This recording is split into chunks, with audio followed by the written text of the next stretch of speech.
Quando a gente pensa em quem inventou o computador, alguns nomes vêm logo à cabeça, né? Jobs, Gates, mas essa é só uma partezinha da história, talvez a última página de um livro bem mais antigo. E se os verdadeiros pioneiros, as mentes que realmente começaram a revolução digital, tivessem sido, digamos, esquecidos pelo tempo? Hoje, a gente vai abrir esse livro. Steve Jobs, Bill Gates. Claro, são os titãs da tecnologia, os rostos nas capas de revista, os heróis dos filmes. As histórias deles são lendárias e, sem dúvida nenhuma, eles mudaram nosso mundo. Mas a genialidade deles não surgiu do vácuo, sabe? Eles estavam, na verdade, no topo de uma pirâmide construída por mentes brilhantes que vieram muito, mas muito antes. Então, a pergunta que fica é: quem são essas figuras que a história acabou deixando meio de lado? Para descobrir, a gente vai precisar voltar no tempo, bem antes do silício, antes mesmo da eletricidade como a gente conhece, para conhecer as verdadeiras mães e os verdadeiros pais da computação. E a nossa primeira parada é na Inglaterra vitoriana, muito antes de qualquer chip de silício sequer sonhar em existir, para conhecer a mulher que escreveu o primeiro programa de computador da história. Essa é a Ada Lovelace. Ela era filha do famoso poeta Lord Byron e parece que ela herdou a imaginação do pai e aplicou na matemática. Enquanto todo mundo olhava para a máquina analítica de Charles Babbage e via só uma supercalculadora, a Ada enxergou muito além. Ela previu que uma máquina que manipula números poderia um dia manipular símbolos, notas musicais, até imagens. Ela viu o potencial da máquina de criar, não só de calcular. E ela não ficou só na teoria, não. Nas anotações que fez sobre a máquina, ela escreveu o que hoje a gente reconhece como o primeiro programa de computador, um algoritmo para que a máquina calculasse os complexos números de Bernoulli. Pensa que incrível! Ela foi literalmente a primeira programadora do mundo, mais de um século antes de um computador moderno existir.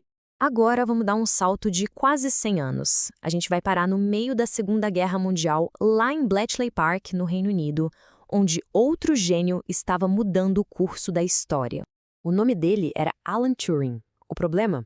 O código Enigma da Marinha Alemã, que era considerado inquebrável. A solução que o Turing e a equipe dele criaram foi uma máquina eletromecânica chamada bomba, que basicamente automatizava a quebra das cifras nazistas. E qual foi o impacto disso? Bom, estima-se que o trabalho do Turing e da sua equipe encurtou a guerra em mais de 2 anos, salvando por volta de 14 milhões de vidas. A gente não está falando de uma pequena melhoria técnica. A gente está falando de um impacto humano de proporções gigantescas gerado a partir da lógica e da matemática. Mas o legado do Turing vai muito além da guerra. Ele é considerado o pai da inteligência artificial. Ele propôs o famoso teste de Turing, uma ideia simples, mas muito profunda. Uma máquina poderia ser considerada inteligente se conseguisse conversar com uma pessoa sem que ela percebesse que está falando com um computador. Uma questão que, até hoje, nos desafia. A nossa jornada nos leva agora para a Califórnia dos anos 70, para um lugar que parecia mais um laboratório de ficção científica do que um centro de pesquisa de uma empresa, o Xerox PARC.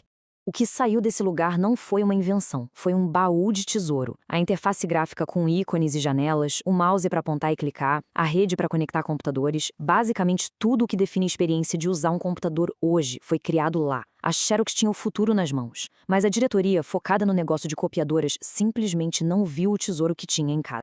Foi aí que, em 1979, um jovem empreendedor chamado Steve Jobs fez uma visita. A Xerox, em troca de algumas ações da Apple, abriu as portas do laboratório.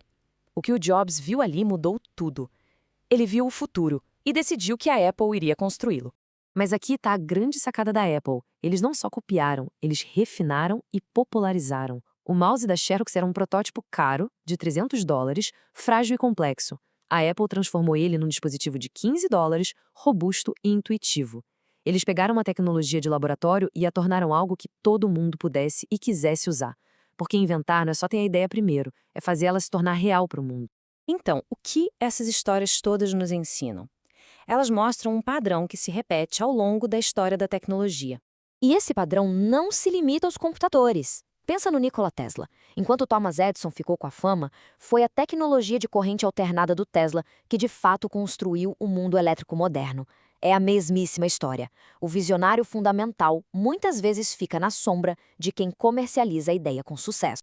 A grande lição é esta: a inovação raramente é um raio solitário de um gênio isolado.